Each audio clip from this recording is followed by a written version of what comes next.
You may be seated. സന്നിഹിതരായിരിക്കുന്ന എല്ലാ ദൈവമക്കൾക്കും ധന്യനായ യേശു മശിഹായുടെ നാമത്തിൽ വന്ദനവും നന്ദിയും അറിയിക്കുന്നു. As a community, we are going through some issues and concerns that need our attention. We can only scratch the surface within this limited time.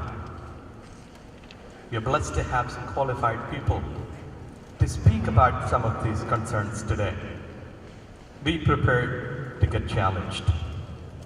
I also ask of you to contribute your concerns and ideas for our mutual understanding. If you have any questions, please write them down and pass them on to us so that the panel can respond properly. I have asked some volunteers to pass out papers and pencils if you need them. I extend courtesies to my cousin Debbie for some of her ideas. Even though Indians started to migrate to this country on a large scale in the 60s, we are the wealthiest among all ethnic groups. There are 3.2 million Indians in the United States now. That means we are 1%.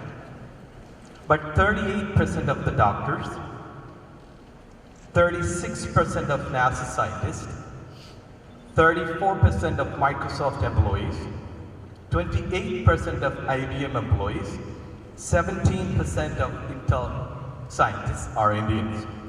By the way, this is something that I read, so I cannot vouch for the validity of these figures. Over 33 million Indians are scattered all over the world. I am glad and I appreciate our people for starting churches here. Unfortunately, we haven't changed since we started. We go through the same patterns or routines. If we look around and recognize how much technological and social changes took place, we don't see comparable changes in our churches. We only get the feeling of worship when we do it in Malayalam. Do our children understand much of what is happening in our churches? The sad fact is that they don't. How many of our children know the fundamentals of our faith? If they don't know what they believe in, they can be easily swayed. For example, many of our children are selecting, or some of our children are selecting, their life partners who are not even Pentecostals. Why is this happening? They don't know the difference. The people they associated, they witnessed, they watched, did not give them any reason to be different. We can justify, we can put blame on somebody else, but at the end of the day, we need to take the inventory for our loss. Church in most cases has failed to provide spiritual support. Often the church has become a place for social gathering and a forum for cultural expressions with only a twinge of spirituality. It is commendable the first generation had the initiative and the foresight to establish congregations. However, much of what goes on has not changed. We have a generation that growing up here that is exposed to the best education, the best Christian media. Their brain is not just for computer science or medical science.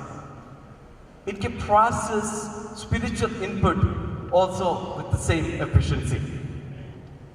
As a new community, we are going through an integration process. First is the cultural assimilation.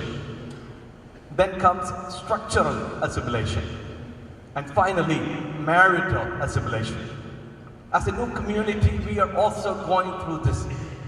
This phenomena is very confusing for our children.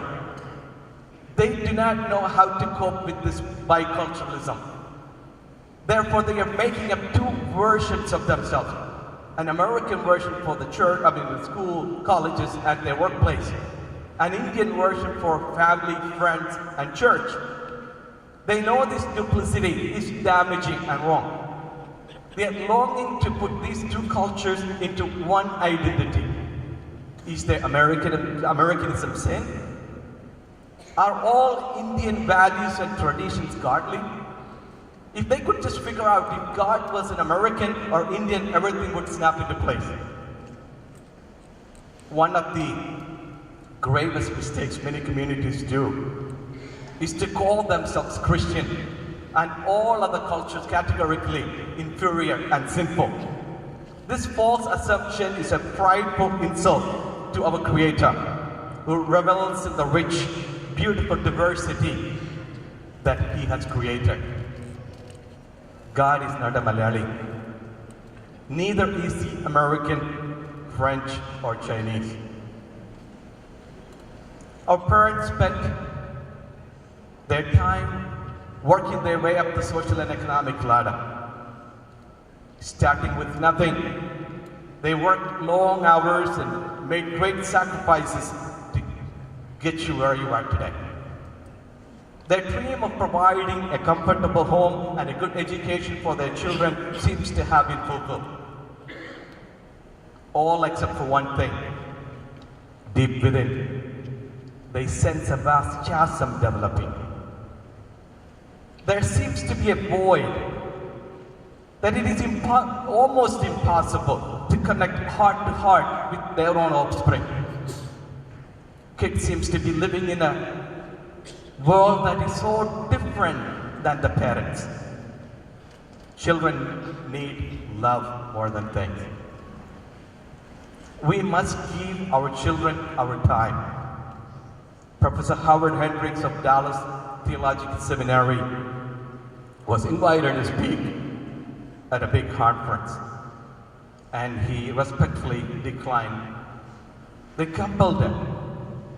So he said his reason, and this is what he said: "It is the day that I play with my kids." Find time to play with them. Find time to shop with them. When they are little, they approach you with all kinds of silly questions. If you turn them away, it's a guarantee when they are teenagers, they will walk away from you. I know many children, when they go to universities, they do not know how to handle their newfound freedom. Give them increasing autonomy while they are at home. It's not the college or the friends the problem. The problem is lack of parenting. Children, many of our families work double jobs and don't even take vacation. Children are not interested in your money, they need you. Just as our parents have the responsibility to understand us, children need to make every effort to be sensitive and compassionate to parents. Imagine leaving your country, your home, your friends, your precious memories behind, and starting a life in a new country that considers you as a resident alien. Imagine living in a world where your accent, your clothing, and your traditions mark you as inferior and strange. It is not easy for a parent not knowing what to order in a restaurant. It is not fun seeing others mimicking your accent and making fun of you. They take all these abuses. They know their children will have a bright future. Some children don't understand that. They mock at them, they ridicule them with their mimicking their accent. They knew how to get good jobs. They got you better house, better cars, better education, better everything in comparison to your neighbors. And still some children don't think their parents know anything. Parents, you have the responsibility to train your children when they are young. Do not expect church or other organization to train them. Primary responsibility is on you. I don't deny the role of the church in their development, but washing your hands and expecting others to train, teach, and equip them for heaven bound is a recipe for disaster. Philippians 4:8. Whatever is true, whatever is good, whatever is right, whatever is pure, whatever is lovely, whatever is admirable, if anything is excellent or praiseworthy, think about such things. The truth about Christianity is how God knows. No matter where you are, who you are, where you are in this difficult process, I encourage you to believe in God's ultimate authority. Our God is the God of all things. This morning I'm privileged to have all these great people with me to talk about many of the concerns that we face. I tried not to get into the areas that they are going to talk this morning. First, I call upon Dr. Achengun George. He is the founding president and pastor of the Ozark Christian Tabernacle. And he's a fellow of the American College of Cardiology, American College of Physicians, American College of Chest Physicians. And he's an assistant professor of clinical cardiology at the Kansas City University. And he's going to talk about heart disease that is very prevalent in our society. Dr. Achengun.